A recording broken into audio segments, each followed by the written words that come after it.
राजस्थान ज्ञान पोटली के अंदर आज का अपना टॉपिक है राजस्थान का एकीकरण।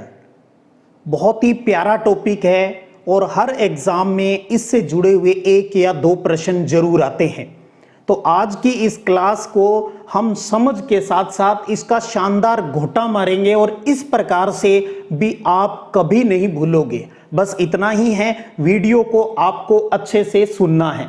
अगर आपको ये टॉपिक याद है तो आप रिवीजन कीजिए मेरे साथ, और अगर आपके अभी तक ये तैयार नहीं है तो कॉपी पेन साथ में जरूर उठा लीजिएगा। उस पर आपको इसका अभ्यास है वो जरूर करना है। चलिए स्टार्ट करते हैं। राजस्थान का एकीकरण यानी जब देश आजाद हुआ उस टाइम हमारा देश अनेक रजवाड़ों रियासतों के अंदर बटा हुआ था, और राजस्थान राजपूताने की अगर बात करूं तो उस टाइम राजस्थान में 19 रियासतें थी, 3 ठिकाने यानी चीफ शिप थे जिनका नाम है निमराना, कुशलगढ़ और लावा। वर्तमान में बात करें, निमराना है वो अलवर डिस्ट्रिक्ट में है और कुशलगढ़ है वो बांसवाड़ा डिस्ट्रिक्ट में है, और लावा वर्तमान में टोंक जिले के अंदर आता है। और एक केंद्र शासित प्रदेश था जिसका नाम था अजमेर मेरवाड़ा। केंद्र शासित क्षेत्र वो जहां पर डायरेक्ट अंग्रेजों का राज था। भारत के एकीकरण की बात करें, चाहे राजस्थान के एकीकरण की बात करें, पूरा जो श्रेय जाता है वो है सरदार वल्लभ भाई पटेल को। तो राजस्थान के एकीकरण का श्रेय आप किसे देंगे? सरदार वल्लभ भाई पटेल, जिन्होंने भारत के साथ साथ राजस्थान के एकीकरण में भी अपनी महत्वपूर्ण भूमिका निभाई। अब बात आती है इन रियासतों को मिलाकर एक राजस्थान स्टेट बनाने के लिए क्या क्या प्रयास किए गए। वो प्रयास थे 7 चरणों में, अर्थात राजस्थान का एकीकरण कितने चरणों में संपन्न हुआ? 7 चरणों में संपन्न हुआ। जो भी बात हम यहां कर रहे हैं वो हर बात अपने आप में एक प्रश्न है। तो अच्छे से समझिएगा। राजस्थान के एकीकरण 7 चरणों में पूर्ण हुआ। आजादी के बाद यहां 19 रियासतें, 3 ठिकाना और एक केंद्र शासित प्रदेश यानी था, और एकीकरण का श्रेय सरदार पटेल को जाता है। ये टेबल अब आपके सामने है, हम इसका शानदार घोटा मारेंगे। देखिएगा, यहां पहले में मैंने 1 2 3 4 5 6 7 सातों चरणों की क्रम संख्या लिख दी है और कब कब इनको बनाया गया उनकी डेट लिख दी है। उनके बाद में जब उस दिन एकीकरण करके जो क्षेत्र बनाया गया, एकीकृत किया गया, उनका क्या नामकरण किया गया वो लिखा है, और कौन कौन सी रियासतें मिलाई गई उनका ब्यौरा है, और उनकी राजधानियां किन्हें बनाया गया। ये इतनी बात हमें घोटनी है।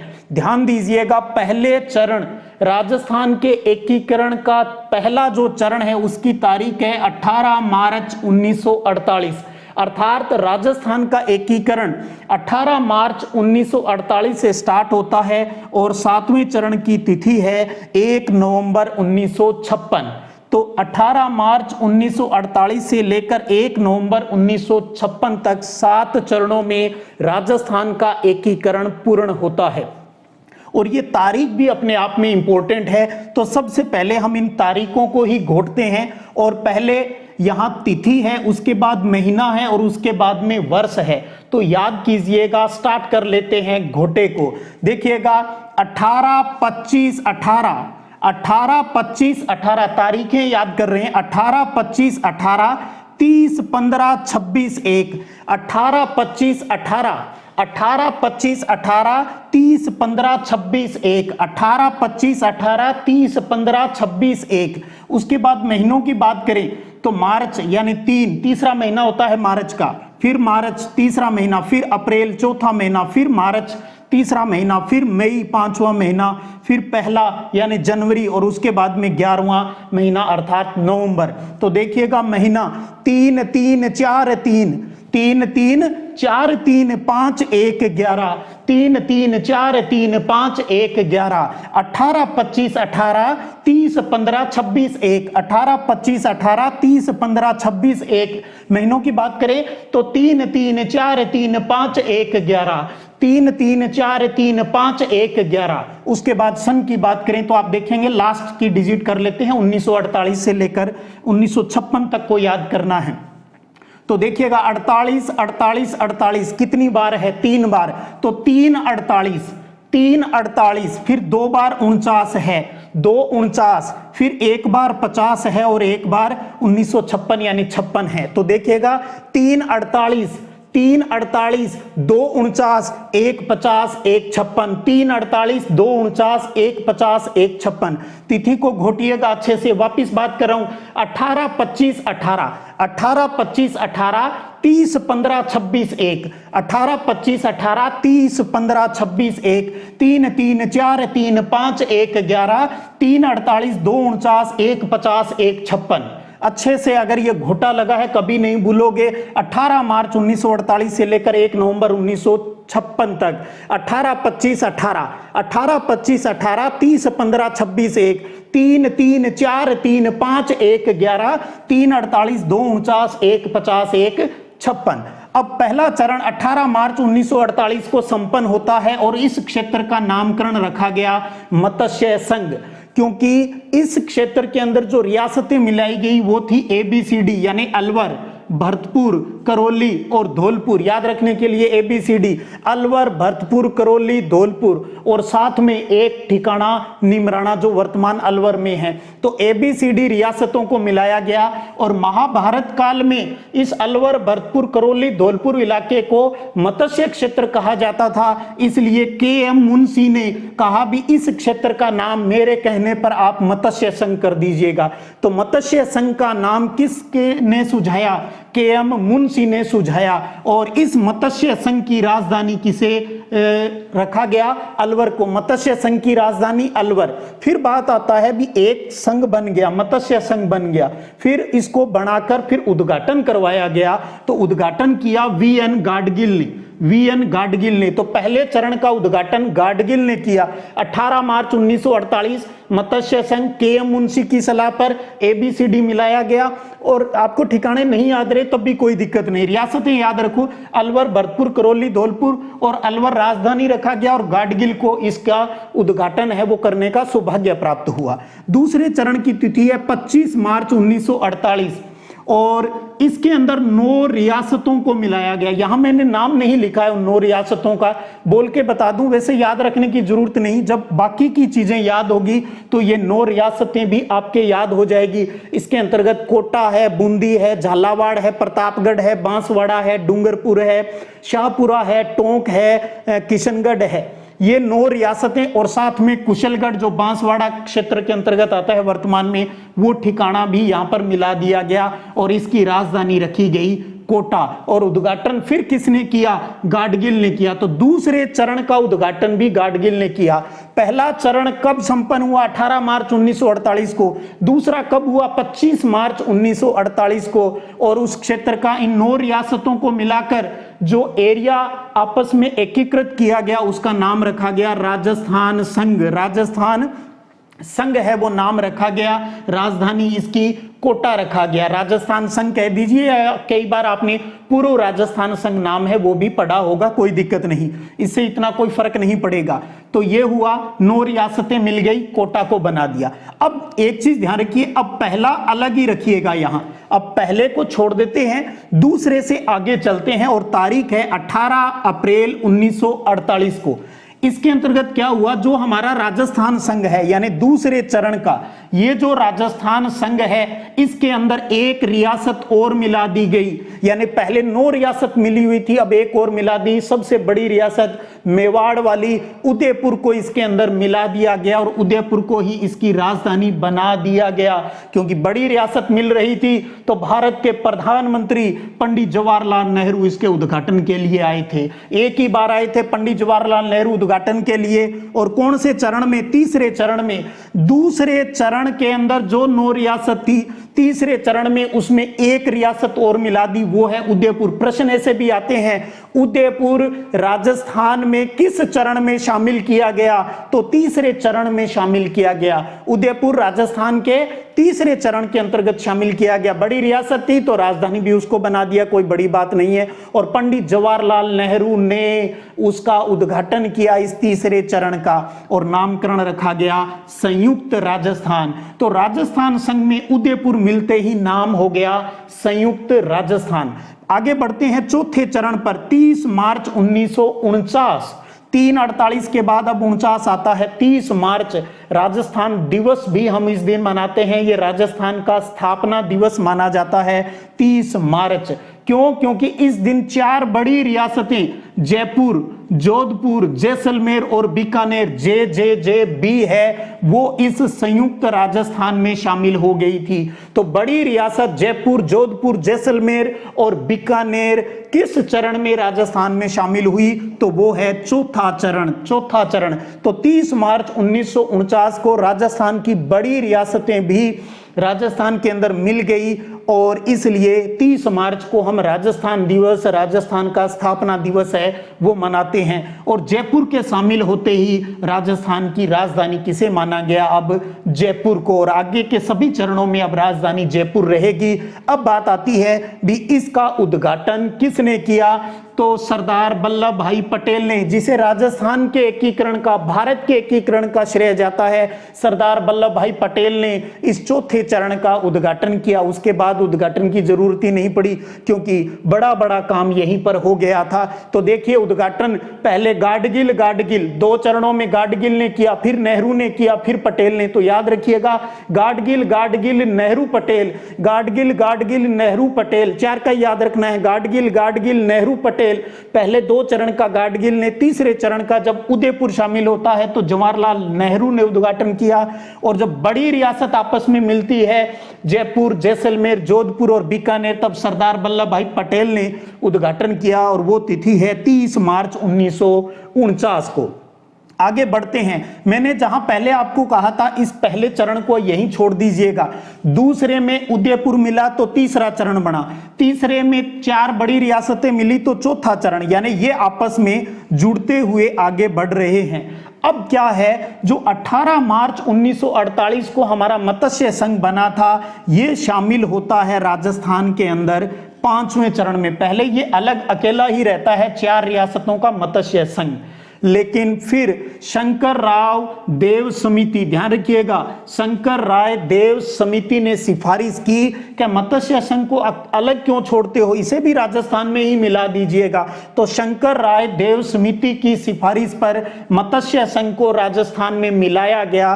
किस चरण में मिलाया गया? ध्यान दीजिएगा, 5वें चरण में। 5वें चरण में मत्स्य संघ है वो राजस्थान में शामिल कर लिया गया। तो हमारा जो चौथा चरण था वृहत राजस्थान, उसके अंदर अब मत्स्य संघ को शंकर राय देव समिति की सिफारिश पर शामिल कर लिया गया और नाम रखा गया संयुक्त वृहत राजस्थान। संयुक्त वृहत राजस्थान, पहले मत्स्य संघ, फिर पूर्वी राजस्थान संघ, फिर संयुक्त राजस्थान, फिर वृहत राजस्थान, फिर नाम हो गया संयुक्त वृहत राजस्थान। राजधानी फिर वही जयपुर। तो 5वें चरण में मत्स्य संघ राजस्थान में कब शामिल हुआ? 5वें चरण में। तिथि 15 मई 1949 को शामिल होता है। आगे बढ़ते हैं। बात आती है 26 जनवरी 1950, जिस दिन हमारे देश का संविधान लागू हुआ, जिसे हम गणतंत्र दिवस के रूप में मनाते हैं। 26 जनवरी 1950 को राजस्थान संघ का जन्म होता है, और बाद में 26 जनवरी 1950 को संविधान लागू हुआ, तो इस भौगोलिक क्षेत्र को राजस्थान नाम दे दिया गया।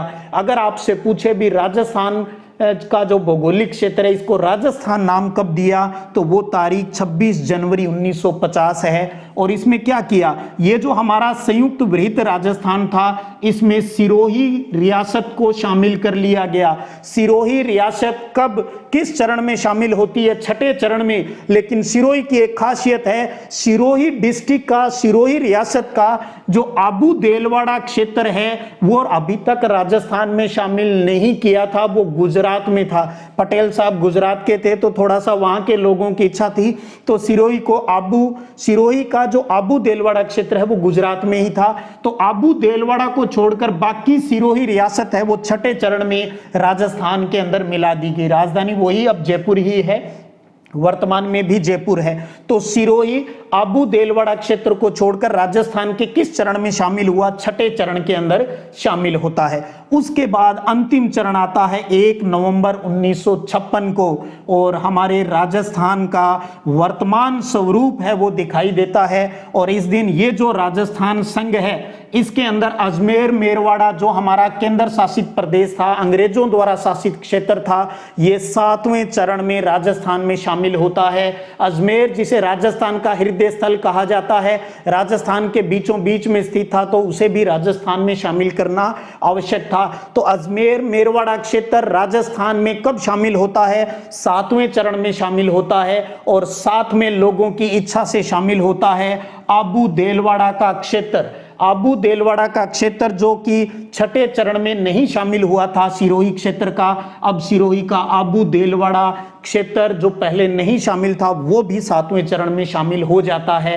लेकिन कुछ एरिया है वो यहाँ मध्य प्रदेश को दिया जाता है। झालावाड़ डिस्ट्रिक्ट की तरफ का जो सिरोंज क्षेत्र है वो मध्य प्रदेश के अंदर शामिल कर दिया जाता है। ध्यान दीजिएगा, राजस्थान संघ में अजमेर मेरवाड़ा मिला दिया, सिरोही का जो आबू मेरवाड़ा क्षेत्र था वो भी राजस्थान में मिला दिया, लेकिन झालावाड़ साइड का जो सिरोंज क्षेत्र था वो राजस्थान से हटाकर कहां दे दिया गया? मध्य प्रदेश के को दे दिया गया। ये कार्य कौन से चरण में हुआ? 7वें चरण में हुआ। तो ध्यान दीजिएगा 18 25 18 18 25 18 30 15 26 1 3 3 4 3 5 1 11 3 48 2 49 1 50 और 1 56 तिथि याद है तो ध्यान रखिए। पहले ABCD मिले अर्थात मत्स्य संघ अलवर राजधानी रहा, फिर उसके बाद 9 रियासतें कोटा राजधानी रहा, राजस्थान संघ या पूर्व राजस्थान संघ बना। 18 अप्रैल तीसरा चरण संयुक्त राजस्थान, उदयपुर शामिल हुआ। उदयपुर किस चरण में शामिल हुआ? उदयपुर तीसरे चरण में शामिल हुआ। मत्स्य संघ किस चरण में शामिल हुआ? 5वें चरण के अंदर शामिल हुआ। सिरोही पहली बार छठे चरण में और बचा हुआ क्षेत्र 7वें चरण में शामिल हुआ। अजमेर मेरवाड़ा राजस्थान में किस चरण में शामिल हुआ? 7वें चरण में शामिल हुआ। पहले का उद्घाटन गाडगिल ने, दूसरे का गाडगिल ने, तीसरे का नेहरू ने, चौथे का पटेल ने। तो गाडगिल गाडगिल नेहरू पटेल, गाडगिल गाडगिल नेहरू पटेल। तो देखिएगा, गौर कीजिएगा, मत्स्य संघ 5वें में आया, उदयपुर तीसरे में आया। और आप ये भी गौर करेंगे निमराना ठिकाना आ गया, कुशलगढ़ आ गया। हमने लावा की तो बात ही नहीं की, लावा ठिकाना कहां चला गया? आपको बताना चाहूंगा जयपुर। ये 30 मार्च 1949 को जयपुर है वो चौथे चरण में शामिल हुआ। उससे पहले 19 जुलाई 1948 को लावा जो क्षेत्र था वो जयपुर रियासत में पहले ही शामिल कर लिया था, तो इसलिए हमने यहां लावा क्षेत्र नहीं लिखा। तो और पहले जयपुर रियासत में, और वर्तमान की बात करें तो आपको पहले ही बताया लावा है वो टोंक डिस्ट्रिक्ट में आता है। अब क्योंकि जयपुर से फिर अलग एक टोंक डिस्ट्रिक्ट बन गया था, तो लावा क्षेत्र है वो अब टोंक डिस्ट्रिक्ट के अंतर्गत आता है। तो अगर आपको फिर भी दिमाग में रखना पड़े तो आप ये कह सकते हो भी चौथे चरण के अंदर वो जयपुर रियासत के अंदर है, वो विलय है उसका कर दिया गया। तो ये राजस्थान का एकीकरण, आपको कम से कम राजस्थान के एकीकरण की इतनी बातें तो अच्छे से दिमाग में होनी ही चाहिए। इतनी बातें अगर आपको याद है तो इससे आगे की बात जब आप पढ़ोगे तो आपको और आनंद आएगा, क्योंकि इतनी चीजें याद होने से आपका कॉन्फिडेंस लेवल है वो बढ़ जाएगा। और अक्सर कई बार तो सिर्फ इतनी ही चीजों में से एग्जाम में प्रश्न आ जाते हैं। एक बार पुनः रिवाइज करवा दूं, राजस्थान के अंदर स्वतंत्रता के समय कितनी रियासतें? ये सारे प्रश्न हैं। 19 रियासतें। कितने चरणों में राजस्थान का एकीकरण हुआ? दूसरा प्रश्न ये बनता है 7 चरणों में। केंद्र शासित प्रदेश अजमेर मेरवाड़ा, ठिकाने 3 थे, निमराना, कुशलगढ़, लावा। और पहला स्टार्ट कहां से होता है? 18 मार्च 1948 से। समापन यानी वर्तमान स्वरूप 1 नवंबर 1956 को। राजस्थान का स्थापना दिवस 30 मार्च को मनाया जाता है। और 18 मार्च 1948 से लेकर 1 नवंबर 1956 तक। अब मुझे आप ये कैलकुलेशन करके कमेंट बॉक्स में ये बताइएगा, राजस्थान के एकीकरण में टोटल टाइम है वो कितना लगा? राजस्थान के एकीकरण में 18 मार्च 1948 से लेकर 1 नवंबर 1956 तक। तिथि अगर याद है तो यहां कोई दिक्कत नहीं, पहले अलवर, भरतपुर, करौली, धौलपुर आता है, और फिर 9 रियासतें हैं जो लगभग नीचे वाली दक्षिणी साइड की है। उसके बाद में उदयपुर तीसरे में शामिल होता है, जयपुर, जोधपुर, जैसलमेर, बीकानेर है वो चौथे में आता है। मत्स्य संघ जो 18 मार्च 1948 को बना वो 15 मई 1949 को राजस्थान में शामिल हो जाता है। किसकी सिफारिश से? शंकर राय देव समिति की सिफारिश से हो जाता है। और 26 जनवरी 1950 को हमारे इस क्षेत्र का नाम राजस्थान पड़ जाता है। और अजमेर, मेरवाड़ा और सिरोही का माउंट आबू जो क्षेत्र है वो भी राजस्थान में 1 नवंबर 1956 को शामिल हो जाता है। तो इस प्रकार से राजस्थान का एकीकरण, राजस्थान के जो रजवाड़े थे वो राजस्थान के अंदर विलय हो जाते हैं और 7 चरणों में राजस्थान का एकीकरण है वो पूर्ण होता है। अच्छे से घोटा मारना है, इसमें से आपके प्रश्न आएगा, आपका प्रश्न गलत नहीं होना चाहिए।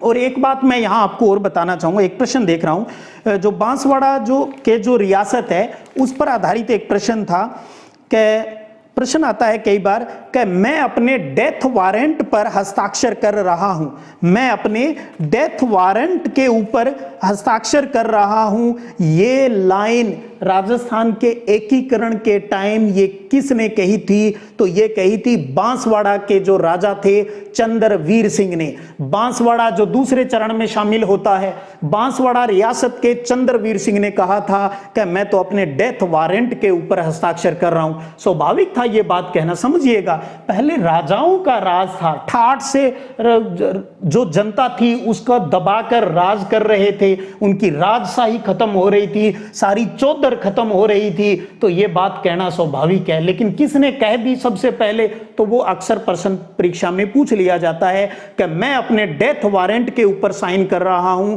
ये बात किसने कही? चंद्रवीर सिंह ने कही। और चंद्रवीर सिंह किस रियासत का शासक था? बांसवाड़ा रियासत का शासक था। तो ये इतनी अच्छे से एक बार फिर लास्ट में ये तारीखें बहुत इंपॉर्टेंट है, 18, 25, 18, 30, 15, 26, 1, 3, 3, 4, 3, 5, 1, 11, 3, 48, 2, 49, 1, 50, 1, 56। थोड़ा सा रफ वर्क कीजिएगा, बहुत शानदार घोटा है वो लगेगा। उम्मीद करता हूं मेरे सब टाइटल को ये चीजें बहुत अच्छी लग रही होगी, आनंद आ रहा होगा आज की क्लास में। मैं चाहता हूं इस एकीकरण के साथ साथ कुछ हम राजस्थान, क्योंकि राजस्थान का स्वरूप अब आ चुका है, तो हम हमारे राजस्थान के कुछ सिंबल के ऊपर भी बात कर लेते हैं, उनको भी अच्छे से समझ लेते हैं। तो इसमें आता है कई बार इसमें से भी एक एक नहीं 2-2 प्रश्न आ जाते हैं एक ही पेपर के अंदर। आपसे पूछ ले राजस्थान का राज्य पशु कौन सा है? और यहाँ 2 कैटेगरी है, ध्यान दीजिएगा राज्य पशु की। एक तो है पालतू क्षेत्र के अंदर और एक है वन्य क्षेत्र यानी जंगली क्षेत्र के अंतर्गत। ध्यान दीजिए, राजस्थान का राज्य पशु पालतू क्षेत्र की बात आती है तो उत्तर होगा ऊंट। राजस्थान का राज्य पशु पालतू वर्ग के अंतर्गत ऊंट है। और राज्य पशु वन्य की बात आती है तो एक हिरण प्रजाति का है चिंकारा। चिंकारा चिंकारा चिंकारा राजस्थान का राज्य पशु है वन्य जीव श्रेणी का, और ऊंट है वो राजस्थान का राज्य पशु है पालतू वर्ग का। तो राज्य पशु ऊंट और चिंकारा हो गया। उसके बाद राजस्थान का राज्य पुष्प ये कौन सा है? रोहिड़ा। पश्चिमी राजस्थान में आपको खूब मिलता है, बहुत ही प्यारा केसरिया रंग का। राजस्थान का राज्य पुष्प कौन सा है? रोहिड़ा है, राज्य पुष्प रोहिड़ा है। राज्य पक्षी की बात करें राजस्थान की तो वो है गोडावण। राजस्थान का राज्य पक्षी कौन सा है? गोडावण है। राजस्थान का राज्य वृक्ष कल्प वृक्ष जिसको कहा जाता है वो है खेजड़ी। राजस्थान का राज्य वृक्ष खेजड़ी कल्प वृक्ष प्रोसोपिस सिनेरेरिया जिसका वैज्ञानिक नाम है। राजस्थान का राज्य वृक्ष खेजड़ी है। राजस्थान का राज्य खेल बहुत इंपॉर्टेंट है, बास्केटबॉल। ध्यान रख लेना, खेलते भले ही कम लोग हैं लेकिन राजस्थान का राज्य खेल बास्केटबॉल है, कहीं क्रिकेट कबड्डी मत कर दीजिएगा। राजस्थान का राज्य खेल बास्केटबॉल है, बास्केटबॉल है। और राजस्थान का राज्य नृत्य है वो है घूमर, और गीत है केसरिया बालम आओ नी पधारो मारे देश। तो राजस्थान का राज्य पशु ऊंट है, पशु वन्य जीव का चिंकारा। राज्य पुष्प है रोइडा, राज्य पक्षी है गोडावण, राज्य वृक्ष है खेजड़ी, राज्य खेल है बास्केटबॉल और राज्य नृत्य है घूमर। तो ऊंट, चिंकारा, रोहिड़ा, गोडावण, खेजड़ी, बास्केटबॉल, घूमर। बहुत ही सिंपल प्रश्न। सिंपल ही तो परीक्षा में गलत हो जाते हैं, और सिंपल प्रश्न जब परीक्षा में गलत होता है तभी हम सिलेक्शन से पिछड़ते हैं। अक्सर हमारे क्या दिमाग में रहता है, हम हाई लेवल की बड़ी बड़ी चीज़ें पढ़ने के चक्कर में रहते हैं और ये छोटी छोटी चीज़ें हैं जो बहुत बड़ी बड़ी होती है पेपर के अंदर, तो वहाँ हम चूक कर जाते हैं या अति उत्साह में हम गलत उत्तर का चयन कर लेते हैं और सिलेक्शन रेंज से या अच्छी रैंक से हम बाहर हो जाते हैं। तो जब भी तैयारी करो, सबसे पहले हर जिस टॉपिक के ऊपर आप चर्चा करना चाह रहे हो, जिसको याद करना चाहते हो, उसकी बेसिक बात आपके अच्छे से घुटी हुई होनी चाहिए। क्यों? क्योंकि राजस्थान में जो पेपर आते हैं उसमें बहुत से प्रश्न ये घोटे वाले ही आते हैं। तो इसलिए मैंने इस राजस्थान की ज्ञान पोटली सीरीज को स्टार्ट किया है और जो घोटने वाली चीज़ है उनका हम बार बार घोटा मारेंगे ताकि हमारी तैयारी अच्छी हो जाए, और ये घोटा अच्छा होगा तो आपकी रैंक अच्छी आएगी, आपका सिलेक्शन है वो सुनिश्चित होता हुआ जाएगा। तो उम्मीद कर रहा हूं आपको अच्छा लग रहा होगा। अगर अच्छा लग रहा है तो कमेंट बॉक्स में कमेंट करके बताइएगा। कमेंट पॉजिटिव आ रहे हैं, अच्छा लग रहा है आपको, तो फिर मैं और आगे बढ़ने के लिए प्रेरित होऊंगा। आपके कमेंट का बेसब्री से इंतजार रहेगा। आप सबको आपके परीक्षा के लिए शुभकामनाएं भी साथ में, और इस तरीके से थोड़ा सा टाइम निकाल कर आप रिवीजन भी इन छोटी छोटी चीज़ों का कर लिया कीजिएगा, और अभ्यास आपको जरूर करना है। और आज जो भी मैंने प्रश्न बीच में पूछे हैं उनका जवाब भी आपको कमेंट बॉक्स में देना है। चलिएगा, कल फिर मिलते हैं, तब तक जय हिंद, जय भारत।